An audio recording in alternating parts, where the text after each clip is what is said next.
October 2nd, 2019, here still Joe at Simple Life Show. SimpleLifeRemedy.org is the website. Don't forget to like, share, and do all that good social media stuff there. Kamala Harris is still in the running here. I don't know really where she is in the polls right now. She's still kind of hanging in there. Of course, she is no lover of the Second Amendment or now the First Amendment. Kamala Harris asked Twitter CEO Jack Dorsey to consider suspending Trump's account. Of course, she took to Twitter here recently. We'll go to her Twitter account. One of the rants that she talks, it's response to a lot of different tweets. Of course, she says, "Hey, Jack Dorsey," of course, referring to the owner of Twitter, says, "Time to do something about this." Of course, Donald Trump in the midst of this coup, which is really what it is, because it's based on hearsay. It's built on a whole bunch of lies. It's a witching. It's a hunting expedition. We all know this by now. That's just what it is. We have to call a duck a duck. That's exactly what's going on. Of course, she's referring to Donald Trump's Twitter account as always. Of course, he tries to keep in touch with the American public and tries to be as transparent as possible. Probably the one of the most transparent presidents that we've ever had. Of course, his Twitter says here, "As I learn more and more each day, I'm coming to the conclusion that what is taking place is not an impeachment, it is a coup intended to take away the power of the president." Of course, we have seen this over and over. I have been saying this since day one of this whole thing. Now, I haven't had this YouTube account for a while. I have my all my social media account. I've been saying this from day one, that it was going to be a continuous attempt at the coup of a president, because they just can't accept the results of the 2016 election. Of course, now here we are in 2019, heading into a new election cycle. It seems we're always in an election cycle.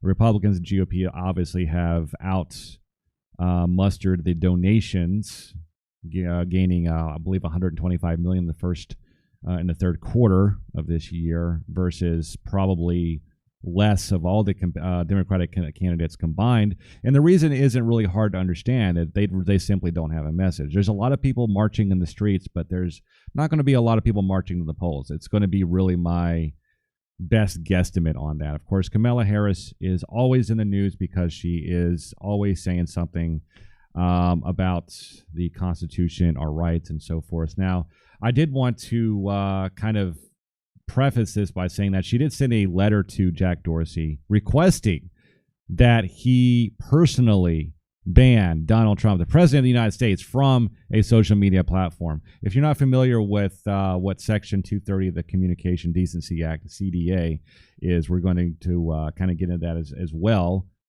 And now, this was actually something. It's actually the Title V of the Telecommunication Act of 1996. And just saying it briefly, what this is, the CDA was passed to enhance service providers' ability to delete or otherwise monitor content without them becoming publishers. You know, it's a common thing. It's like, is a platform? Are they publishers? I believe that they are simply platforms. Period. This was already established a long time ago. There should not be a discussion about this. In Zeron versus America Online Incorporated, the Fourth Circuit held that it was Congress' intention in enacting 230's broad immunity to internet providers, because when faced with potential liability for each message republished by their services, because they can't control everything, inactive computer service providers might choose to severely restrict the number of type of messages posted. The court held that Congress considered the weight of the speech interest implicated and chose to immunize, service providers to avoid any such restrictive effect. Of course, now at this point, since monoliths and the companies like Twitter and Facebook and Google and all these companies, especially the social media companies, which would include Google/YouTube, it would include obviously Facebook and Twitter, the big three. So this really includes all of these things, and the fact that they are banning people and shadow banning and doing a lot of things underneath the surface, when they don't even need to. Because they are covered on the CDA. They are not responsible because they are considered a platform, an internet service platform. We know this. And I would suggest, everyone that they go out and read the Section 230 of the CDA, because this has been on the books for quite some time now.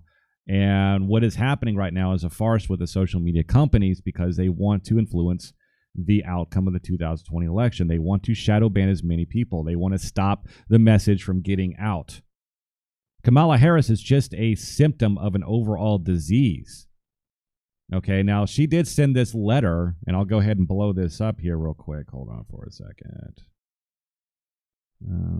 Okay, we'll just go here. All right, so we'll go ahead and just blow this up. I read a little bit of this. I'm not going to read the entire thing. You know what?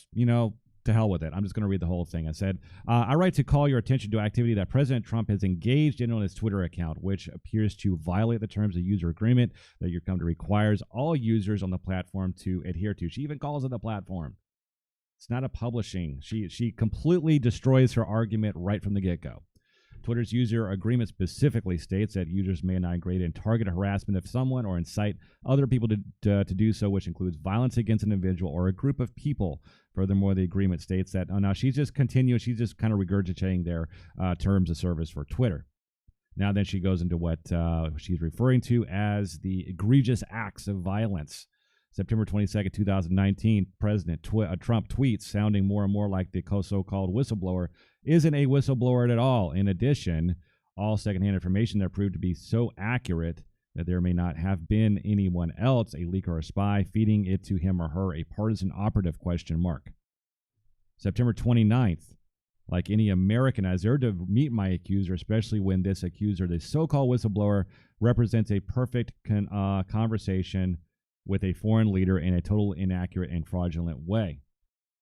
Okay, so where is all of the gross violence here? Okay, and now these are just the first two. I don't really see anything wrong with the first two tweets here. Okay, he's just saying that it sounds like there is an inside job going on, and we all know there is, because we saw and we know at this point that the all of the changes that were done to the Whistleblower Protection Act and all of the constituting factors that have to be in place, and all the requirements were changed. And it was changed in August. No specific date, and that was never given. I wonder why. So I don't see anything wrong with these first two tweets. I don't know if you hear of anything wrong. Okay, so it keeps going here. So the main tweets are the following. September 29th, same day. In addition, I want to meet with my accuser. And now, it is his right to do so. Now, I know this is a whistleblower thing, but honestly, this doesn't fall under a whistleblower, because as we discussed earlier, this doesn't fall under the Whistleblower Protection Act, because it's not urgent. There is nothing urgent about this, and it didn't even have anything to do with the National Intelligence Agency. It didn't have anything to do with that. So in addition, I want to meet with my I want to not only meet my accuser, presented second and third hand information, which we have now ascertained is hearsay and not admissible, but also also the person who illegally gave this information, which it was illegal at the time, which was largely incorrect to the whistleblower. Was this person spying on the president? Big consequences. He is stating facts. Now, if you are spying on the president, if you are doing these things in order to subvert the power of the executive branch and form a coup of the president, which this would be, yes, that is treason. Now you can take it however you want. I mean, if that's a scary tweet to you, then I'm sorry, but that is the natural consequence of those things. It could just be jail time. But we all know that these people are impervious to jail. That never happens. September 30th here. Let's actually just go in order. September 29th. I want Schiff questions the highest level for fraud and treason. Yeah, he testified in front of Congress. Well, he was actually one of the people on the committee, and he lied about what was in there. Now, of course, he said that it was just a joke and a hyperbole, and he was trying to make a point. Who cares? Because there's a lot of stupid people out there that would believe that it's exactly what's in there. And he could be inciting violence too at the same time. September 29th. So this is really what is really at the heart of everything was this tweet a couple days ago, 3 days ago, from the president. If the Democrats are successful in removing the president from office, which they never will be, we've already ascertained that as well. If it passes the House, there's no way it'll pass the Senate. And people need to remember that the vice president's vote is for something as well in the Senate. I guess they keep forgetting that. Anyway, if the Democrats are successful in removing the president from office, which they never will be, it will cause a civil war-like fracture in this nation from which our country will never heal. Notice something. He did not say that people will start taking up arms and start shooting each other. He says it will cause a civil war-like fracture. Trump is really smart in when he does his tweets, okay? He's not a complete dum-dum like some people think. He's not an absolute Einstein either, but he's not a complete dum-dum when he writes these tweets. He says it will cause a civil war-like fracture, which means that it will just get worse from where it already is right now. There is already a fracture going on in this country, and it's not a fracture anymore. It's a gaping hole. It's a